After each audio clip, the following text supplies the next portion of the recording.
Assalamualaikum warahmatullahi wabarakatuh. Perkenalkan, nama saya Derjat Nursan Hakim dari perwakilan kelompok implementasi nilai-nilai Pancasila, jurusan Teknik Perkapalan. Kali ini saya akan menjelaskan mengenai implementasi nilai-nilai Pancasila. Indonesia ini terbentuk melalui proses sejarah yang panjang, dan karena proses sejarah yang panjang ini melahirkanlah sebuah aturan yang bernama Pancasila. Sebagai nilai-nilai yang ideal, Pancasila berasal dari nilai-nilai luhur bangsa yang beragam. Sejarah Pancasila yang dimulai dengan proses pergerakan perjuangan bangsa Indonesia, mulai dari penimbunan Indonesia sampai ke Persatuan Nasional, di mana Persatuan Nasional merupakan pengikatan bersama ragam ideologi dan identitas dari sisi etnis, agama, maupun kelas untuk melawan para penjajah. Solidaritas merupakan sikap menghapuskan perbedaan-perbedaan dalam bangsa Indonesia dan lebih mengedepankan persoalan yang terjadi akibat penjajahan. Pancasila sebagai pandangan hidup bangsa itu memiliki hakikat karena kita adalah bangsa yang majemuk. Karena Pancasila sebagai pandangan hidup bangsa, Pancasila dapat menumbuhkan rasa kebangsaan bagi bangsa Indonesia. Dan untuk menumbuhkan rasa kebangsaan, maka dibutuhkanlah ikatan lain di samping ikatan-ikatan primordial atau ikatan penting yang sudah ada dari suku-suku bangsa di Indonesia dari zaman dahulu kala. Sebagai aturan atau norma dasar atau basis yang berasal dari nilai luhur budaya bangsa, Pancasila merupakan pedoman hidup bagi bangsa Indonesia. Nilai-nilai Pancasila pun merupakan hasil kerja keras para leluhur yang memang menginginkan ketentraman dan kedamaian di Indonesia ini. Dan itu akan berpengaruh kepada tingkah laku, karena nilai-nilai itu akan membentuk karakter masyarakat Indonesia ke depannya. Dan dapat diketahui juga bahwa nilai-nilai Pancasila merupakan fondasi atau penopang dari pembentukan karakter bangsa Indonesia sendiri. Nilai-nilai Pancasila yang bersifat umum tersebut perlu ditelaah dan dianalisa lebih lanjut untuk diimplementasikan dalam kehidupan seluruh rakyat Indonesia. Keberagaman yang ada pada bangsa Indonesia yang memiliki kemajemukan ini patutlah dihargai dan dihormati dalam bentuk toleransi yang cukup tinggi, karena nilai-nilai dalam Pancasila juga berhubungan positif satu sama lainnya, sehingga bisa menguatkan pengalaman satu sesama manusia. Nah, nilai-nilai Pancasila itu kan, Pancasila terdiri dari 5 sila. Nah, masing-masing sila mempunyai nilai-nilai masing-masing yang ada implementasi dari nilai-nilai masing-masing juga.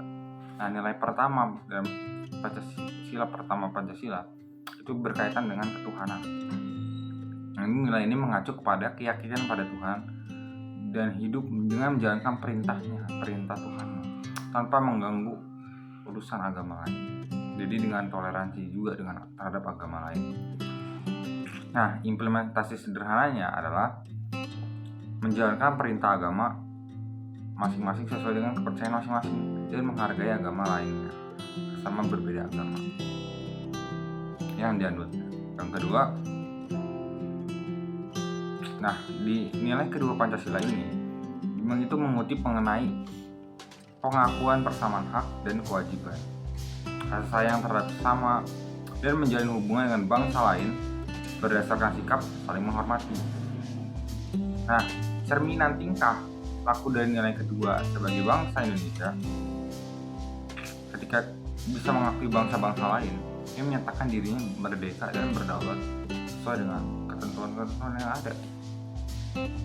Nah, kalau dalam kehidupan sehari-harinya bisa diwujudkan dalam suatu sikap seperti keberanian untuk menyatakan suatu hal yang benar di tengah-tengah situasi yang lagi memanas. Nah, kita lanjut ke nilai ketiga Pancasila. Nilai ketiga Pancasila itu menitik beratkan untuk berupaya saling mengutamakan kepentingan bangsa daripada diri atau kelompok sendiri. Jadi lebih mengutamakan kebersamaan ya dibanding rasa individualisme. Terus ada cinta tanah air dan bangsa dan pengembangan rasa persatuan bagi bangsa. Nah, contoh perilaku yang mencerminkan nilai ketiga Pancasila ini atau implementasi dari nilai ketiga Pancasila ini adalah kita bisa lihat contoh ketika di sekolah guru berusaha untuk berjuang mendidik murid-muridnya tanpa pilih kasih, bahkan di luar kerja di Indonesia. Nah, lanjut ke nilai keempat. Nah, nilai keempat ini dia lebih ke mengetengahkan kepada demokrasi, jadi lebih kayak ke persatuan ya. Nah, di demokrasi ini rakyat tuh memiliki status pemegang tertinggi atau kedaulatan penuh. Jadi kedaulatan penuh dan kedaulatan kekuasaan tertinggi berada di tangan rakyat. Misalkan ada implementasi dari sila keempat ya, nilai sila keempat Pancasila, ada mekanisme rapat di desa yang berbagi dari berbagai komunitas di Papua dan Nusantara. Nah, itu kan saling bermusyawarah untuk mendapatkan mufakat. Nah, seperti itu. Itulah kebersamaan dan persatuan itu. Ya. Yang kelima adalah di nilai kelima Pancasila ini lebih mengutamakan keadilan sosial. Jadi contohnya membangun saluran agresi air untuk perairan sawah gitu. Jadi sawah-sawah pun kebagian air, bukan hanya daerah perkotaan saja. Jadi bukan hanya daerah perkotaan saja yang kena dapat kebutuhan air, namun juga untuk wilayah-wilayah yang agak terisolasi seperti sawah, perkebunan dan lain-lain ini juga dapat bagian untuk kebutuhan pasokan air. Jadi disitulah keadilan sosialnya berlaku dan diimplementasikan dari nilai kelima Pancasila. Nah, dari 5 nilai tersebut, maka nilai-nilai yang terkandung di Pancasila ini menjadi tolak ukur dan menjadi tolak ukur masyarakat Indonesia dalam aktivitas berbangsa dan bernegara, sekaligus berinteraksi sebagai warga dunia di tingkat internasional. Nah, pembangunan, kalau kita lihat dari sisi politik, pembangunan dan pengembangan bidang politik ini harus berdasarkan pada ontologis manusia.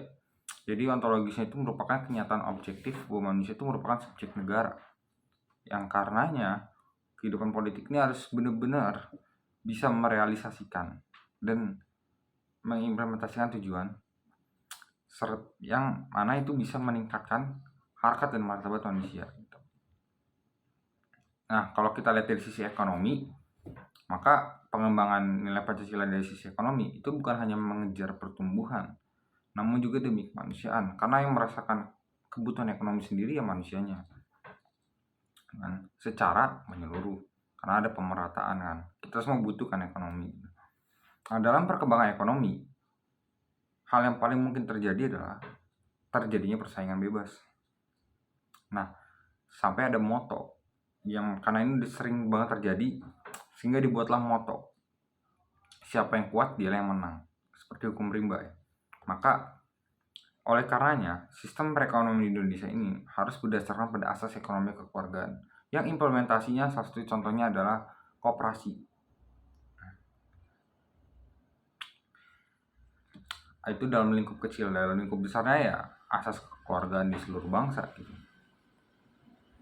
Yang ketiga, kita lihat dari aspek sosial budaya. Nah, dalam membangun ataupun mengembangkan aspek sosial budaya di masyarakat, kita harus menerapkan sistem nilai yang memiliki kesesuaian dengan nilai-nilai luhur budaya yang ada di tiap-tiap wilayah di Indonesia. Karena kita bisa menghargai ras, adat, istiadat, serta kebudayaan masing-masing di tiap wilayah, maka akan mengharmoniskan setiap wilayah di Indonesia, dan itu merupakan salah satu contoh implementasi dari nilai Pancasila di aspek sosial budaya, khususnya di lingkup Nusantara. Tadi kita udah lihat dari hubungan dengan 5 sila di nilai Pancasila dan juga 3 hal seperti politik, ekonomi, dan sosial budaya. Nah, maka dari itu, poin yang bisa kita ambil di sini bahwa saya akan memberi poin beratnya, yaitu tentang kita ini butuh akhlak atau etika, atau bahasa Inggrisnya attitude, dalam pembentukan karakter bangsa, khususnya pembentukan karakter kita ini, termasuk saya juga gitu, supaya menjadi bangsa yang memiliki karakter Pancasila. Nah, oleh karenanya cara untuk melestarikan budaya yang saling bertoleransi dan mengimplementasikan nilai-nilai Pancasila dengan cara mengangkat nilai-nilai budaya yang dimiliki oleh bangsa Indonesia. Ya, ini kan nilai Pancasila itu sendiri gitu. Karena kan secara hakikatnya negara itu kan merupakan kumpulan satu masyarakat hukum. Tidak akan terbentuk negara tanpa ada masyarakat yang saling bersatu dan bersama. Nah, demi tegaknya hak dan kewajiban warga negara, maka dibutuhkan adanya peraturan perundang-undangan negara. Karena itu juga dapat membantu menstabilkan kondisi negara. Nah, maksudnya menstabilkan kondisi masyarakat itu sendiri. Sehingga akan mencegah terjadinya kasus kriminal. Lebih tepatnya lagi mengontrol kasus-kasus kejahatan. Karena kalau nggak ada hukum, orang bisa bertindak sebebasnya. Lebih parahnya lagi, orang bisa membunuh atau bertindak jahat sepuasnya dan sebebasnya. Seperti membalikan telapak tangan. Nah, maka kesimpulan yang bisa saya ambil di sini, oleh karena itu, bangsa Indonesia ini mengalami sejarah yang panjang sekali. Mulai terbentuk negara sampai mempertahankan kedaulatan negara itu sendiri. Sehingga kelahiran Pancasila di masa perjuangan itu sebagai ideologi bangsa dengan proses rentang waktu yang panjang itu bisa menggiatkan dan menguatkan serta meningkatkan serta memunculkan sebuah pergerakan bangsa Indonesia yang bernama Perhimpunan Indonesia di tahun 1924 itu. Ya, yang ideologi didasarkan pada 4 aspek atau 4 prinsip, itu persatuan nasional, solidaritas, non-kooperasi, dan kemandirian. Nah, kita sebagai bangsa yang majemuk mengetahui bahwa Pancasila ini sebagai pandangan hidup bangsa yang bisa menumbuhkan rasa kebangsaan, maka harus dibutuhkan ikatan lain di samping ikatan-ikatan primordial atau ikatan penting yang hanya dimiliki oleh suku-suku bangsa untuk disebutnya chauvinisme. Nah, namun dengan itu kita bisa semakin lebih berkembang karena kita selalu mengimplementasikan nilai Pancasila dalam kehidupan sehari-hari kita. Nah, salah satu contoh paling sederhananya mengimplementasikan nilai-nilai Pancasila dalam kehidupan sehari-hari yang paling penting dan paling mudah untuk dilakukan adalah bertoleransi, entah dari suku, adat, agama, suku, adat, istiadat, bahasa, dan setiap perbedaan harus ditoleransi atau saling dihargai. Nah, bila mana kita tidak menerapkan Pancasila sebagai landasan bersama, maka oleh karena itu dapat memunculkan berbagai masalah yang merugikan diri sendiri maupun orang lain. Maka untuk menghindari masalah-masalah tersebut, mari kita menerapkan nilai-nilai Pancasila dalam kehidupan sehari-hari. Karena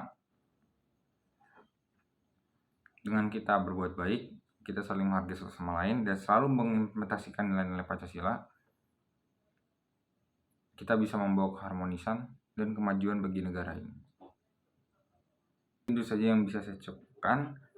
Kurang lebih mohon maaf sekali jika Bapak kurang berkenan dengan kata-kata yang saya aspirasikan tadi. Saya manusia, punya banyak kekurangan. Sekali lagi mohon maaf.